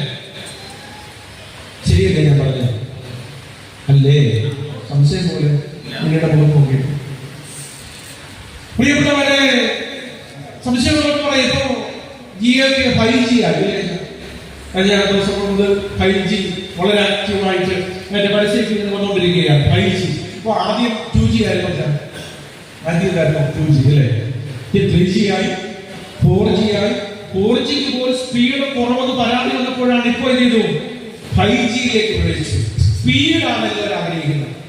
നിങ്ങൾ എവിടെയെങ്കിലും യാത്ര പോകാൻ ഇവിടെ പൂമ്പാറ ജംഗ്ഷൻ നിൽക്കുമ്പോ, പൂമ്പാറ സൂപ്പർ ഫാസ്റ്റ് സ്റ്റോപ്പിലല്ലോ, പകയാറൂതിയിൽ നിൽക്കുമ്പോ ഫ്രണ്ടിലൊരു ഓർഡിനൻസ് വരുന്നു, പുറകിൽ ഒരു സൂപ്പർ ഫാസ്റ്റ് വരുന്നു. നിങ്ങൾ ഏത് കയറും? Super fast. എന്താ കാരണം? പെട്ടെന്ന് എത്താം. നമുക്കറിയാം ഗവൺമെന്റ് ആദ്യം ഇറക്കിയത് ഓർഡിനറി ബസ്സാണ്. അപ്പോ അത് യാത്ര ചെയ്തപ്പോ പ്രൈവറ്റിനേക്കാൾ കുറച്ചുകൂടെ സ്പീഡിൽ പോകുന്ന സന്തോഷമായി. പക്ഷെ പിന്നീട് പറയാറിയ സ്പീഡില്ല. അതുകൊണ്ട് പിന്നെ ചെയ്തു ഫാസ്റ്റ് പാസഞ്ചർ ഇറക്കി. ആദ്യമൊക്കെ സന്തോഷമായി, പിന്നീട് പരാതി വന്നു, അതിനും സ്പീഡ് പോരാ, പിന്നെ സൂപ്പർ ഫാസ്റ്റ് ആയി. അത് കഴിഞ്ഞ് ലൈറ്റ്നിങ് എക്സ്പ്രസ് ആയി. ഇപ്പൊ പുതിയ ഇറങ്ങിയിട്ടുണ്ട്. പുതിയതല്ല, 2 വർഷം കഴിഞ്ഞു. മിന്നൽ കേട്ടിട്ടുണ്ടോ? മിന്നൽ. എല്ലാവരും സ്പീഡാണ് ആഗ്രഹം. എത്രയും പെട്ടെന്ന് എത്തണം, എത്രയും പെട്ടെന്ന് നേടണം. ഇത് തന്നെയാണ് ദൈവസ്ഥനിൽ നാം പ്രതീക്ഷിക്കുന്നു, ആഗ്രഹിക്കുന്നു. ദൈവത്തിന് പ്രവർത്തിക്കാൻ നമ്മൾ അങ്ങോട്ട് സമയം കൊടുക്കുക. 7 ദിവസം അല്ലെങ്കിൽ 14 ദിവസം, 23 ദിവസം നമ്മൾ പറയുന്നത് പോലെ, നാം പ്രതീക്ഷിക്കുന്നത് പോലെ, നാം പ്രതീക്ഷ സമയത്ത് ദൈവം പ്രവർത്തിച്ചോളാം നമുക്ക് വേണ്ടി. അതാണ് നമ്മുടെ താല്പര്യം. അപ്പോൾ നാം പ്രതീക്ഷ സമയത്ത് പ്രവർത്തിച്ചിട്ടില്ലെങ്കിൽ, കാര്യം സാധിച്ചില്ലെങ്കിൽ എന്ത് ചെയ്യും? ചില കുറുക്കു വഴികളൊക്കെ നമുക്കറിയാം അല്ലേ? കുറുക്കു വഴി കഴിയുമ്പോൾ ചിലർ പറയത്തില്ല, ഇന്നടുത്ത് കൂട്ടായ്മയുണ്ട്, അവിടെ പോയാൽ അദ്ദേഹത്തിന്റെ അടുത്ത് പോയാൽ എന്ത് പറ്റും? പെട്ടെന്ന് കാര്യം സാധിച്ച. കൊട്ടാരക്കര ഉണ്ടായിരുന്നു, ഉണ്ട്, കോട്ടയത്തുണ്ട്. കൊട്ടാരക്കര ഉള്ളതിന്റെ വാർത്തയൊക്കെ ഇപ്പോൾ കഴിഞ്ഞ ദിവസങ്ങളൊക്കെ മീഡിയയിൽ വന്നുകൊണ്ടിരിക്കുകയാണ് അല്ലേ? സഭയ്ക്ക് അദ്ദേഹം ആഗ്രഹിക്കുന്നത് കൊടുത്തിലേക്ക് വരും. നിന്റെ ബ്ലെസ്സിങ്സ് ഞാൻ ബ്ലോക്ക് ചെയ്യാൻ പോകാം. ഞാൻ അപ്പോസ്തലനാണ്, ഞാൻ പറഞ്ഞ ക്യാൻസർ മാറുമെങ്കിൽ, ഞാൻ പറഞ്ഞ വിസ വരുമെങ്കിൽ, ഞാൻ പറഞ്ഞ അനുഗ്രഹവും സ്റ്റോപ്പ് ചെയ്യും. കണ്ടില്ലേ? വീഡിയോ കണ്ടില്ലേ? വല്ലപ്പോഴൊക്കെ വീഡിയോ നോക്കണം. പ്രിയപ്പെട്ടവരെ, മനുഷ്യനെ പെട്ടെന്ന് കാര്യം സാധിക്കാൻ കുറുക്കു വഴികൾ തട്ടിപ്പോകുക. അതിന്റെ പരാജയങ്ങളൊക്കെ നമ്മൾ കണ്ടുകൊണ്ടിരിക്കുക, മനസ്സിലാക്കിക്കൊണ്ടിരിക്കുക. പെട്ടെന്ന് കാര്യം സാധിക്കാനുള്ള മാർഗമല്ല. ദൈവത്തെ പഠിച്ചു നോക്ക്. ദൈവത്തിന്റെ സമയത്തിനായി ദൈവത്തിന്റെ പ്രവർത്തിക്കാൻ വിശ്വാസം കാത്തിരിക്കണം. 40-ാം സങ്കീർത്തനം 1-ാമത്തെ വാക്യം ദാവീദ് അനുഭവത്തിൽ പറയുന്നുണ്ട്, ഞാൻ യഹോവയ്ക്കായി കാത്തിരുന്നു, അവൻ എങ്കലേക്ക് ചാഞ്ഞു വന്നു. ഇന്ന് മുതൽ പ്രിയപ്പെട്ടവരെ, ദൈവത്തിന്റെ സമയത്തിനായി, ദൈവ പ്രവൃത്തിക്കായി പ്രതീക്ഷയോടെ പ്രത്യാശയോടെ കാത്തിരിക്കുന്നത് ഉറപ്പാ. ആകാശം ചായ്ച്ചിറങ്ങി വന്ന് നമ്മുടെ ജീവിതത്തിന്റെ വിഷയങ്ങളുടെ ഇടപെടുന്ന ഒരു തമ്പുരാനുണ്ട്. അനുഭവിച്ച അറിഞ്ഞിട്ടുള്ളവർക്ക് കരമുയർത്തി അവന് നന്ദി പറയാം. നമ്മുടെ സമയമല്ല ദൈവത്തിന്റെ സമയം, ദൈവത്തിന് പ്രവർത്തിക്കാനുള്ള സമയമുണ്ട്. യെശയ്യാ പ്രവാചകൻ 64-ാം അധ്യായം 4-ാമത്തെ വാക്യം പറയുന്നു, നീ അല്ലാതെ ഒരു ദൈവം തന്നെ കാത്തിരിക്കുന്നവർക്ക് വേണ്ടി ഒരുക്കിയിട്ടുള്ളത് ഒരു കണ്ണു കണ്ടിട്ടില്ല, ഒരു ചെവി കേട്ടിട്ടില്ല, ഒരു ഹൃദയത്തിലും തോന്നിയിട്ടില്ല. ദൈവത്തിന്റെ സമയത്തിനായി കാത്തിരിക്കണേ. ഞാൻ പറയും, നമ്മുടെ കണ്ണീരിനോ നമ്മുടെ പ്രാർത്ഥനയ്ക്കോ ഉത്തരവില്ല എന്നല്ല പ്രിയപ്പെട്ടവരെ, നമ്മുടെ ജീവിതത്തിൽ തമ്പുരാൻ ഇടപെടാൻ ഒരു സമയം വെച്ചു. ഈ ഉപവാസ പ്രാർത്ഥനയ്ക്ക് മധ്യസ്ഥ പ്രാർത്ഥനയുടെ സമയത്ത് ചിലരെ കണ്ണു നിറഞ്ഞു. എന്റെ അമ്മ ഇതുപോലെ തെക്കത്തോട് സന്തോഷ ഇടവകയുടെ ഉപവാസ പ്രാർത്ഥനയിൽ അനേക വർഷങ്ങൾ എനിക്ക് വേണ്ടി ഇത് കരുതിയിട്ടുണ്ട്.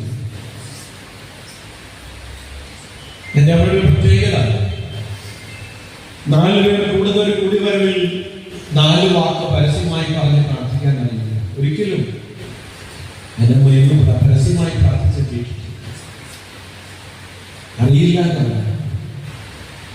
ഇവിടെ മധ്യസ്ഥ പ്രാർത്ഥനയ്ക്ക് വലിയ സഹോദരൻ നേതൃത്വം കൊടുക്കുന്നു. ഇപ്പോൾ ഒരാൾക്ക് പ്രാർത്ഥിക്കാമെന്ന് പറഞ്ഞപ്പോൾ ഒരു സെക്കൻഡ് ഒരു സമയം എടുത്തില്ല. അത്ര സ്പീഡിൽ പ്രാർത്ഥിക്കാൻ ദൈവം നല്ല പ്രാർത്ഥന.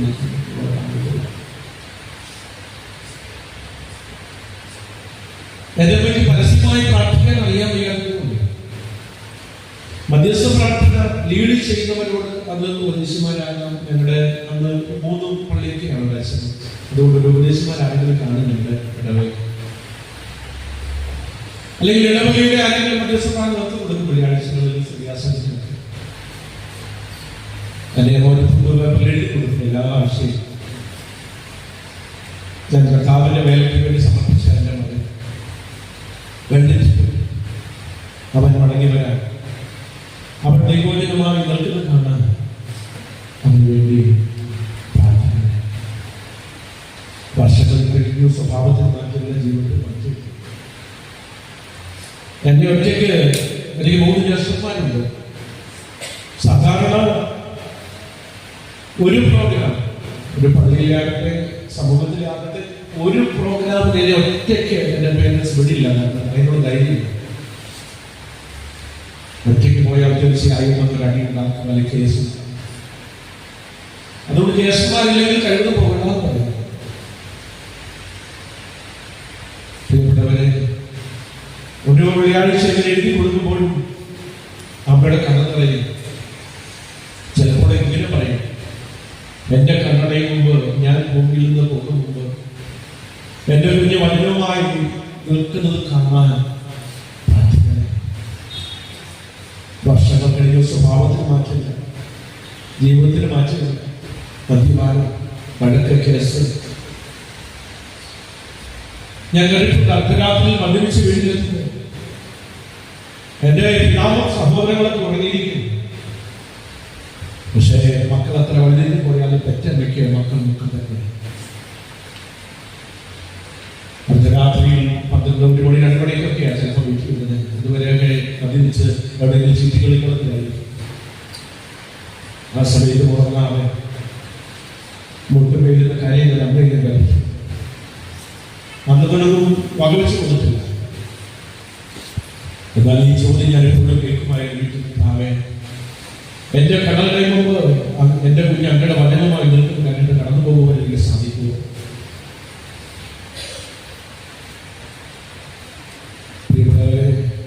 28 വർഷം എൻ്റെ 28ാമത്തെ വയസ്സ് വരെ ഞാൻ നമ്മുടെ ഉദരത്തിൽ ഗുരുവായ തീരുമാനമെടുത്തു. ദൈവത്തിൽ പ്രാർത്ഥിച്ച് എൻ്റെ കുഞ്ഞിന്റെ ഭാവനകളിലേക്ക് 28 വർഷം മുതലായി കാത്തിരുന്നു. നിങ്ങൾക്കറിയാം, ജീവിതത്തിലെല്ലാം തകർന്ന് ആത്മവിഭ്രമങ്ങൾ കർത്താവിനെ കണ്ടെത്തി. ഇതുപോലൊരു വചനം കേൾവി മനസ്സാന്തരപ്പെട്ടു. യേശുവിന്റെ രക്ഷകർത്താവായി സ്വീകരിച്ചു. ഇപ്പോൾ മിക്കവാറും എല്ലാ ദിവസവും പ്രോഗ്രാം വിളിച്ച് പറയാൻ പറ്റില്ലെങ്കിലും മിക്കവാറും ദൂരെയൊക്കെ പോകുമ്പോൾ അമ്മയെ വിളിക്കും. കഴിഞ്ഞ ദിവസം അച്ഛൻ്റെ പ്രദേശ സഭയിലേക്കുള്ള പള്ളിയിൽ ശ്രദ്ധവാടി വരികയും ഇവിടെ ചെറുപ്പത്തിൽ സ്നേഹിച്ചു ചങ്ങര കരുതിയ സഹോദരങ്ങൾ ഭക്ഷണം തന്നു, പ്രാർത്ഥിച്ചു. ഒത്തിരി സ്നേഹിച്ചു അച്ഛൻ്റെ സഹോദരങ്ങളോട്. പുള്ളിയുടെ കൺവെൻഷൻ പോകുമ്പോൾ ഞാൻ ദൈവങ്ങളിൽ ദേശത്തിനോടൊക്കെ താമസിക്കുന്നത്. അമ്മ വിളിച്ചു പറഞ്ഞ ഞാൻ പൂരിക്ക് കൺവെൻഷനിൽ പോവുകയാണ്, പ്രാർത്ഥിക്കണം.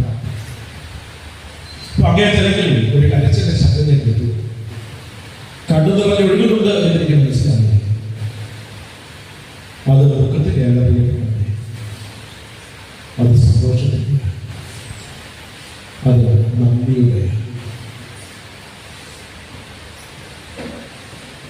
പ്രാർത്ഥനയ്ക്ക് മറുപടി കിട്ടാൻ താമസിച്ചപ്പോ, മകൻ മടങ്ങി വരാൻ താമസിച്ചപ്പോ സഭ വിട്ടു പോയി, വേറെ എങ്ങും ഓടിയുന്നില്ല. ആ സാധുവായ അമ്മയുടെ ഉള്ളിൽ ഒരു വിശ്വാസം ഉണ്ടായിരുന്നില്ല. അല്ലെങ്കിൽ നാളെ എന്റെ കണ്ണുകളിൽ ദൈവം ദൈവത്തിൽ നമ്മുടെ ജീവിതത്തിൽ പ്രവർത്തിക്കാനുള്ള സമയം കിട്ടിയിട്ടുണ്ട്. എത്ര വകയിൽ ദർശനത്തിൽ ആഗ്രഹിച്ചത് അത് സമാപ്തിയിലേക്ക് ബന്ധപ്പെടുത്തും. അത് വരും നിശ്ചയം താമസാലോചനായി കാത്തിരിക്കും.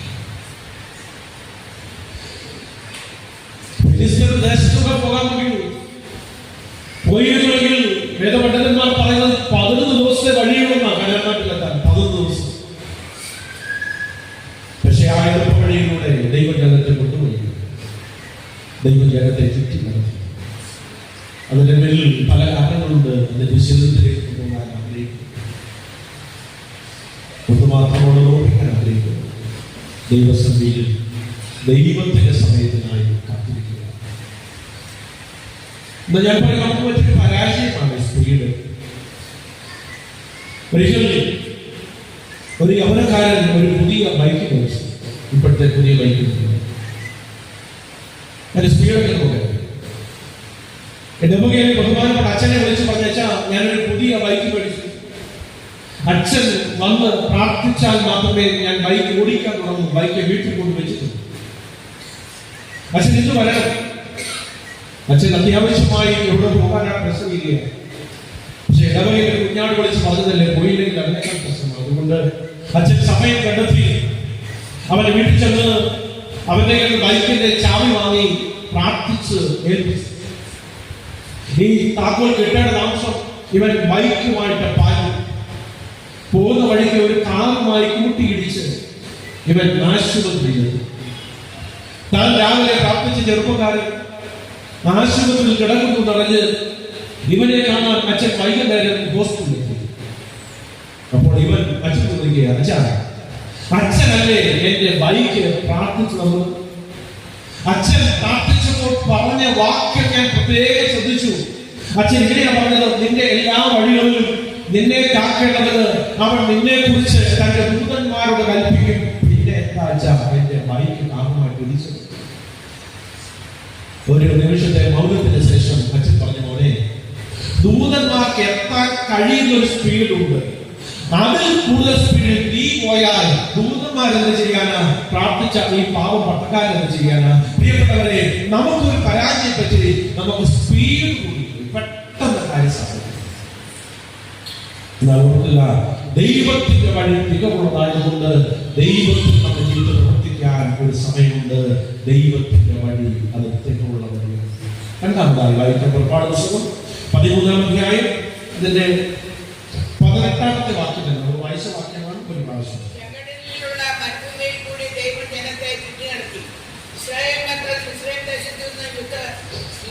അവിടെ വായിച്ചു തന്നെയാണ്.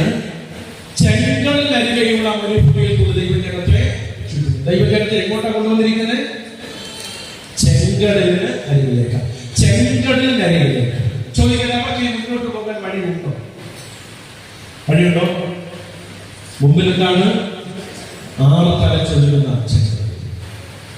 നമുക്കറിയാം, തീർച്ചയായും മുമ്പിൽ നമ്മുടെ മുമ്പിൽ വഴികളഞ്ഞ നമ്മൾ പുറകിലേക്ക് തിരിഞ്ഞു നോക്കും. തിരിച്ചു പോകാൻ മാർഗമുണ്ടോ? പുറകിൽ വഴിയുണ്ടോ?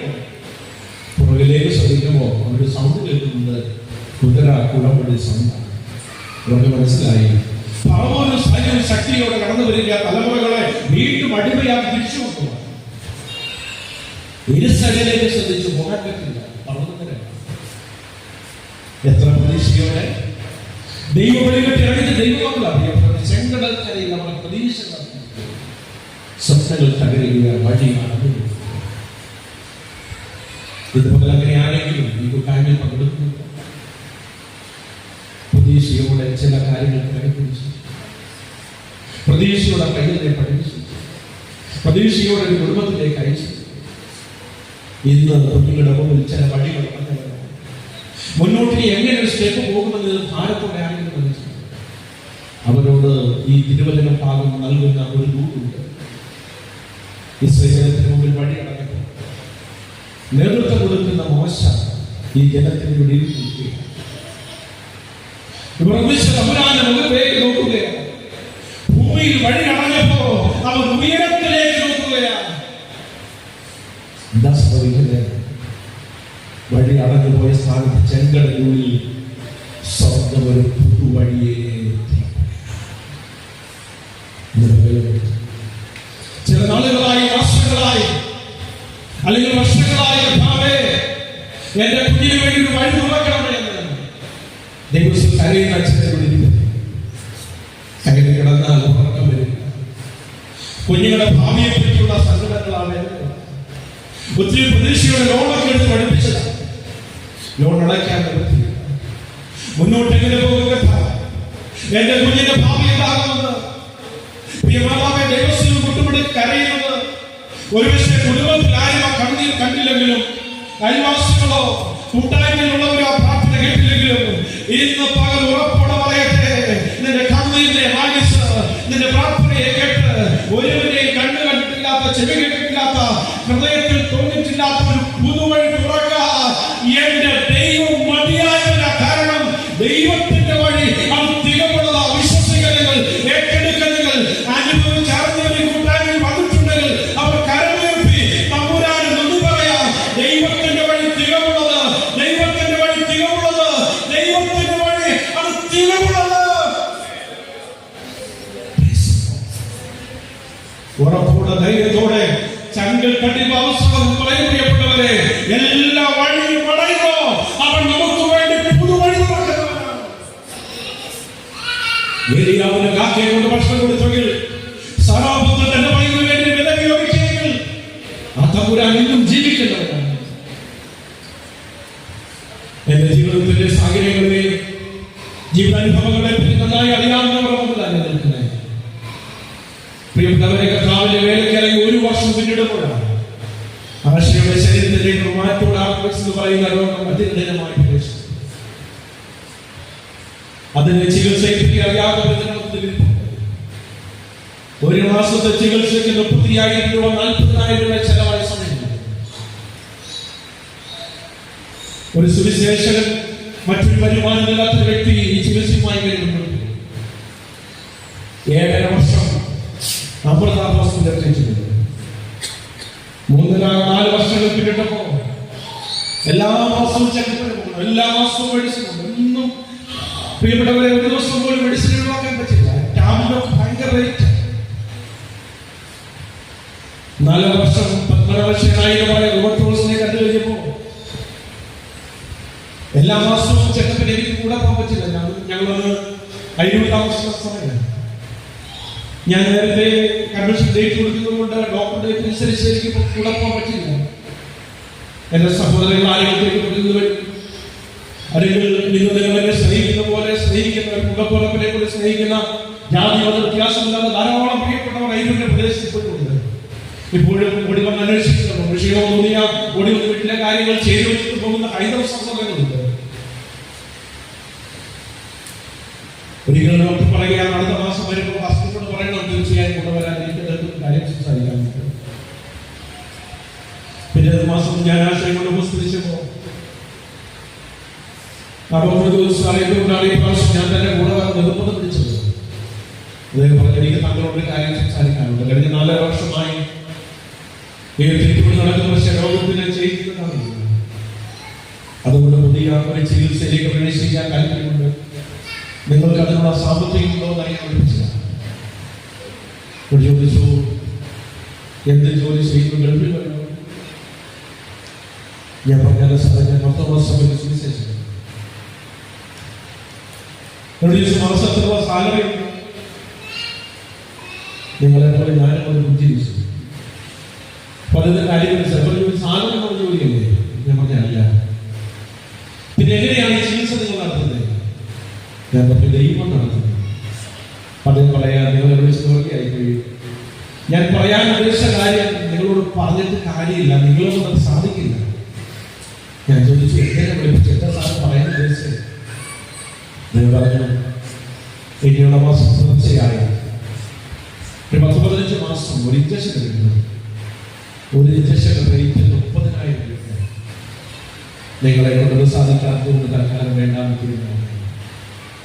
ഞാൻ ചോദിച്ചു, എന്തിനാണ് ആ ഇഞ്ചക്ഷൻ? രോഗമാണെന്ന് പറഞ്ഞു.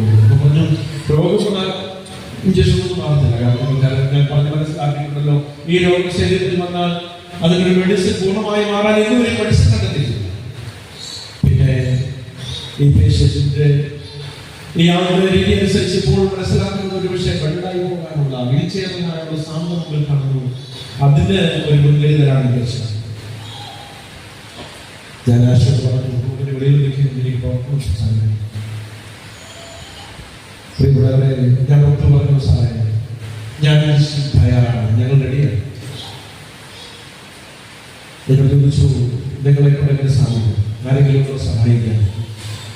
ഞാനിങ്ങനെ പറഞ്ഞു, സാറിന് 5 മിനിറ്റ് തരാമോ സമയം? ഇത്തിരി ധാരാളം നിൽക്കുകയാണ്. എന്താ അഭിപ്രായമാണ്? അദ്ദേഹം വിചാരിച്ചത് സഹായിക്കാൻ തരാൻ പറയണമെന്ന്. സാറ് ഞാൻ പ്രസംഗിക്കുന്ന വേദപുസ്തകത്തിൽ ഏലിയാവെന്ന് പറയുന്ന ഒരു മനുഷ്യനുണ്ട് സാർ. ദൈവത്തിന് വേണ്ടി വളരെ ശക്തമായി പ്രവർത്തിച്ച പ്രവാചകനായിരുന്നു. പക്ഷെ അദ്ദേഹത്തിന് ഭക്ഷണത്തിന് പോലും പ്രവൃത്തിയില്ലാത്തൊരു സാഹചര്യത്താണ് ഞാൻ പ്രസംഗിക്കുന്ന എൻ്റെ ദൈവം ഒരു കാറ്റിൽ അയച്ച് നഷ്ടപ്പെടുന്ന ദൈവമാണ്. ആ ദൈവത്തിന് എൻ്റെ ആവശ്യങ്ങൾ ഇടപെടാൻ കഴിയും. പറയാൻ അടുത്ത മാസം ഞങ്ങൾ റെഡിയാണ്. മടങ്ങി വരുമ്പോൾ എൻ്റെ ഭാര്യ എടുത്ത് പറഞ്ഞ ഡോക്ടറോട് ഞാൻ റെഡിയാണെന്നുള്ളത് എങ്ങനെ സാധിക്കും? ഞാനിങ്ങനെ പറഞ്ഞു, ഏലിയാവിൻ്റെ കാക്ക 20 ദിവസത്തിന് 30-ാം ദിവസം വിദേശത്ത് വരെ വിദേശത്ത് അത് വിദേശത്ത് വരുന്നത് ഇപ്പോൾ ഉണ്ട് നാട്ടിലുണ്ട്. 29-ാം ദിവസം എനിക്ക് അതിനുള്ള സമയമാകുന്നില്ല. അന്ന് പകലിന്റെ ഭാര്യ വീട്ടിൽ പറഞ്ഞ വിഷമിക്കേണ്ട സാരയില്ല, ഡോക്ടറെ വിളിച്ച് പറ, നാളെ വരാൻ പറ്റില്ലെന്ന് പറ. അന്ന് ഞങ്ങൾ കഴിയുന്ന താമസിക്കുന്നു.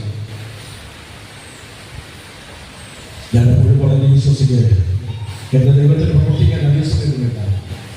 ഏലിയാവിന്റെ കാക്ക വരും. പിറ്റേ ദിവസം രാവിലെ പോകുന്നു. ഡോക്ടർ വടക്ക് പറയുന്ന ചെല്ലുമ്പോൾ വിളിച്ച് പറഞ്ഞില്ലെങ്കിൽ ഞാൻ പറഞ്ഞ് വിശ്വസിക്കുക, ഇത്രയും സമയമില്ലേ ദൈവത്തിന് പ്രവർത്തിക്കാൻ ഈ ഒരു രാത്രി വേണ്ട. അന്ന് വൈകുന്നേരം എനിക്ക് തിരുവല്ലയ്ക്ക് അടുത്തൊരു പള്ളിയിൽ മെസ്സേജ്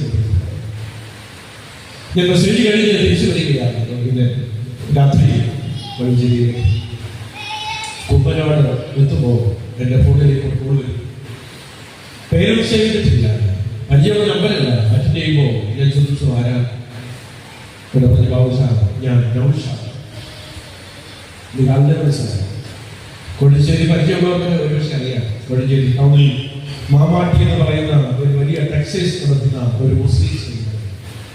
ഞാൻ കൊടിഞ്ചേരി താമസമാക്കിയ സമയം മുതൽ ഞാൻ പറയുന്ന പുസ്തകമാകുന്നത്. ഞാനൊരു ദേവദാസനെ പറഞ്ഞ നാൾ മുതൽ ഈ നൗഷാദ് എന്നോട് വലിയ ബഹുമാനമാണ്. എൻ്റെ പ്രായം കുറഞ്ഞത് വളരെ ബഹുമാനമാണ്. എന്നോട് ഇപ്പോൾ കടയിൽ ചെന്നാലും പറയുക പ്രാർത്ഥിക്കാൻ ബിസിനസ് വേണ്ടി. എന്നാൽ ഒരിക്കലും എന്നെ ഫോൺ നമ്പർ വാങ്ങിയിട്ടില്ല, എന്നെ ഫോണിൽ വിളിച്ചിട്ടില്ല. ഞാൻ ചോദിച്ചു എന്താ നൗഷാദെ വിളിച്ചിരുന്ന ചെറുപടിയിലൂടെ അത്യാവശ്യമായി ഷോപ്പിന്റെ അടുത്ത് വരുവാൻ ഷോപ്പ് ക്ലോസ് ചെയ്തു. ഇവിടെ കാറിലിരിക്കുകയാണ്. പക്ഷേ വന്നു കഴിഞ്ഞിട്ട് ഞാൻ പോകും. ഞാൻ പറഞ്ഞു നൗഷാദ് ഞാൻ വീട്ടിലില്ല, ഞങ്ങൾ കൺവെൻഷൻ കഴിഞ്ഞ് വരികയാണ്, കുമ്പനാടായി 10 മിനിറ്റ് കഴിയുമ്പോൾ ഞങ്ങൾ എത്തും. സമയത്ത് ഞാൻ പോകും. ഇവിടെ വരെ 10 മിനിറ്റ് കഴിഞ്ഞപ്പോൾ ഞാൻ അദ്ദേഹത്തിന് കടയുടെ മുമ്പിൽ എത്തി. അദ്ദേഹം ഡോർ തുറന്ന് ഞാൻ അടുത്ത് ഞാൻ ചോദിച്ചു എന്താ സ്നേഹിതാണ് വിളിച്ചത്? ഉച്ചയ്ക്ക് അയൽവാസി ഒരു ആന്റി കടയിൽ വന്നു. ചേച്ചി കടയിലേക്ക് വന്നിട്ട് കുറേ നന്നായില്ല. അതുകൊണ്ട് ഞാൻ നിങ്ങളിപ്പോൾ അന്വേഷിച്ചില്ല. അപ്പോൾ ആന്റി പറഞ്ഞു നാളെ ചേച്ചിക്ക് എന്തോ ചികിത്സയുണ്ടെന്നും അമൃതയിലേക്ക് പോകുകയാണെന്നൊക്കെ ഇങ്ങനെ പറഞ്ഞു. ശേഷം ഭയങ്കര തിരക്കാണ് കടയിൽ. ഞാൻ അതൊക്കെ വിട്ടുപോയി, തിരക്കാണ് കൂടുതൽ. പക്ഷേ ഞാൻ വൈകുന്നേരം ഇന്ന് പോകുന്ന പോലെ ഞാൻ പ്രാർത്ഥിക്കാൻ പള്ളിയിൽ പോയി. ആ മുസ്ലിം സ്ത്രീകൾ പറയുക ഞാൻ വൈകുന്നേരം പ്രാർത്ഥിക്കാൻ പള്ളിയിൽ പോയി, നിസ്കരിക്കാൻ പള്ളി. ഞാൻ പ്രാർത്ഥിച്ചുകൊണ്ടിരിക്കുമ്പോൾ അദ്ദേഹം പറഞ്ഞ വാക്യമാണ്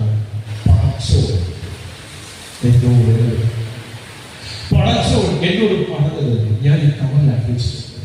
എന്റെ കയ്യിൽ ഒരു കവർ നിൽക്കുകയാണ്. ഇത് സ്വീകരിക്കണം വെച്ചാൽ എനിക്കൊന്നും മനസ്സിലാകുന്നില്ല പ്രിയപ്പെട്ടവരെ. ഞാൻ ആ കവർ സ്വീകരിക്കാൻ മടിച്ചു നിൽക്കുന്നു. അതേപോലെ ദയവായി മാത്രം ഒരു കാര്യം മാത്രം മറ്റാരോടും പറയുന്നത്. ഞാനാണ് തന്നത് ചേച്ചി പോലും പറയരുത്. മറ്റൊരാളറിഞ്ഞാൽ എനിക്കും അടിക്കാൻ കുറഞ്ഞു പോകും. അദ്ദേഹത്തിന്റെ നിർബന്ധം കൊണ്ട് ഞാനത് വാങ്ങിയിട്ടുണ്ട്. കാലത്ത്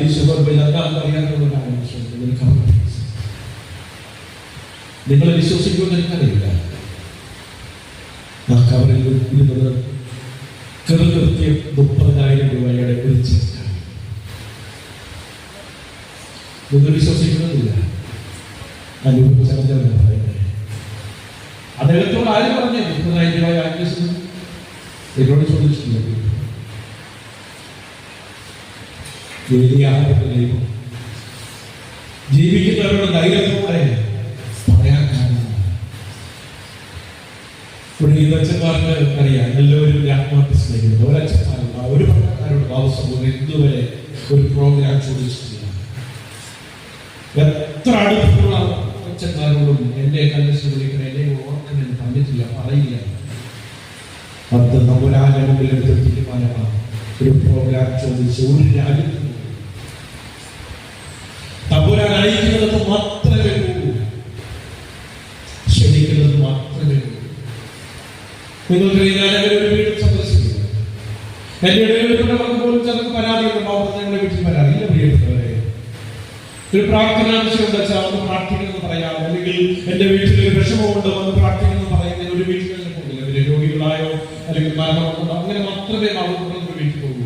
ഒരു ഗൾഫുകാരമാണെന്ന് പറഞ്ഞാൽ ഒരു അമേരിക്കക്കാരത്തിൽ പറഞ്ഞാൽ അങ്ങനെയൊക്കെ ചില സുവിശേഷന്റെ ഉപദേശമാരൊക്കെ പരാതിയുണ്ട്. അമേരിക്കക്കാരും വരുമ്പോ ഗൾഫുകാരും വരുമ്പോ സന്ദർശിക്കുന്നവർ ആസ്വദിക്കും. അങ്ങനെയല്ല പ്രിയപ്പെട്ടവരെ, ദൈവം നടത്തുന്നുവെന്ന് ഇവിടെ നിങ്ങളുടെ മതം കൊണ്ട്, എന്റെ ജനത്തിന്റെ മതം കൊണ്ട്, എന്റെ സഹോദരങ്ങളുടെ ധൈര്യപരമായ സാധിക്കും. 21 വർഷമായി കർത്താവിന്റെ പേരിൽ ഇറങ്ങിയിട്ട് ഇന്ന് വരെ, ഈ നിമിഷം വരെ ഒരു മനുഷ്യനോടും ഒരാവശ്യം പറയാൻ എന്നെ തമ്പുരാൻ ഇടയാക്കിയില്ല.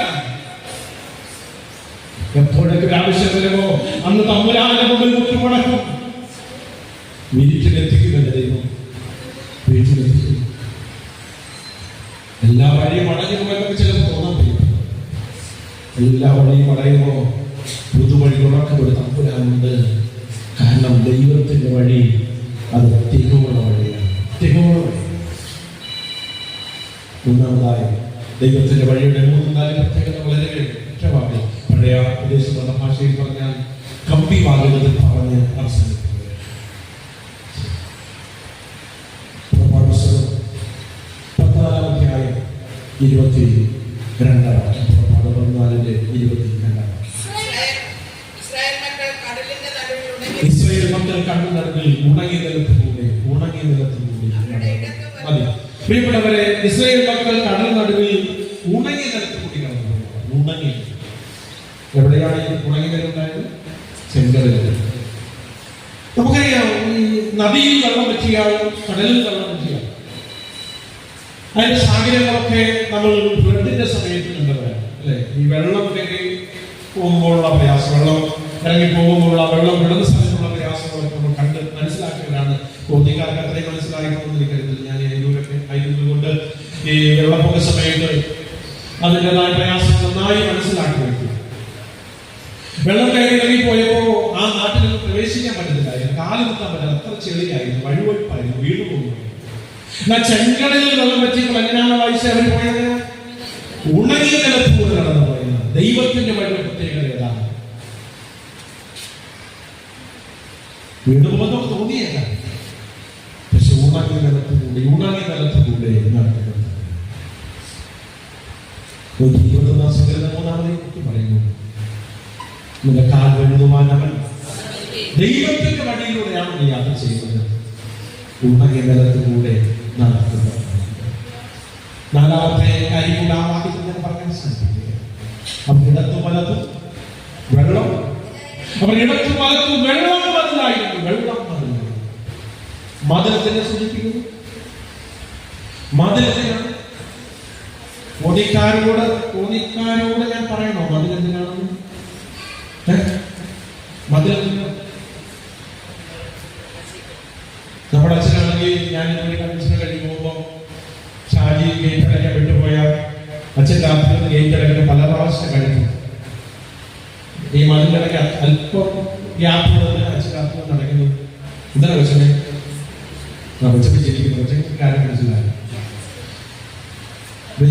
വെജിയച്ഛനെ പറ്റിയതുപോലെ പറ്റാതിരിക്കാൻ ഭംഗിയുടെ ചെയ്തത്.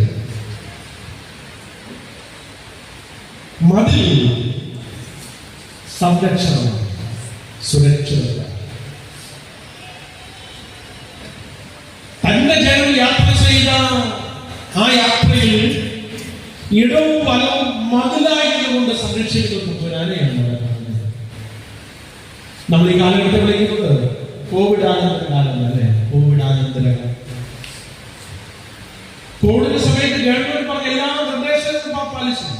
മാസ്ക് ധരിച്ചു, സോഷ്യൽ ഡിസ്റ്റൻസ് പാലിച്ചു.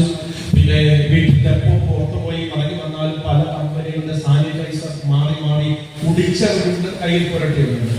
കുടിച്ച വാർത്തയൊക്കെ മോദിക്കാരും കുടിച്ചു കാണത്തില്ല, പക്ഷെ കുടിച്ചവരുടെ വാർത്തയൊക്കെ നമ്മൾ പത്രത്തിലൊക്കെ വായിച്ചില്ലേ. ഞാൻ ചോദിക്കട്ടെ, നമ്മൾ ഒത്തിരി സൂക്ഷിച്ചുകൊണ്ടാണോ, നമ്മളേറെ ആ കാലഘട്ടത്തിൽ ശ്രദ്ധിച്ചുകൊണ്ടാണോ ഇന്ന് നായകത്തൂടെ ഈ 20ാമത് കൺവെൻഷന്റെ പ്രഭാത മീറ്റിംഗിൽ ഇരിക്കുന്നത്? നിങ്ങൾ പറഞ്ഞാലും ആവശ്യം സംബന്ധിച്ചതില്ല. കാരണം നമ്മളെക്കാൾ ഏറെ സൂക്ഷിച്ച, വീടിന് പുറത്തിറങ്ങാതിരുന്ന, നമ്മളെക്കാൾ ഏറെ നന്നായി ആ കാലത്ത് ശ്രദ്ധിച്ച എത്ര പ്രിയപ്പെട്ട ഡോക്ടേഴ്സ് കൂടി എത്ര ആളുകൾ കാലുകൾക്ക് കടന്നുപോയി. എന്നാൽ 2024 11ാം മാസത്തോടെ കാണാൻ സുരക്ഷിതമായി ഒരു മതിൽ കെട്ടി നമ്മെ സംരക്ഷിക്കപ്പെട്ടവരെ, ഞാൻ നിന്നതല്ല, തമ്പുരാനെ സൂക്ഷിച്ചത. ഞാൻ ഏറെ ശ്രദ്ധിച്ചതുകൊണ്ടല്ല, ഞാൻ ഒത്തിരി ആ കാലഘട്ടത്തിൽ എന്റെ കഴിവിന്റെ പരമാവധി ശ്രദ്ധിച്ചതുകൊണ്ടല്ല, എന്നാൽ എന്നേക്കാൾ കൂടുതലായി എന്നെ ശ്രദ്ധിച്ച, എന്നെ സംരക്ഷിച്ച എന്റെ തമ്പുരാന്റെ സുരക്ഷിതത്വം എന്റെ തലമുറയിൽ ഉണ്ടായിരുന്നുവെന്ന് ഉറപ്പോടെ പറയാൻ കഴിയുന്നവർക്ക് കരമുയർത്തി അവന് നന്ദി പറയാം.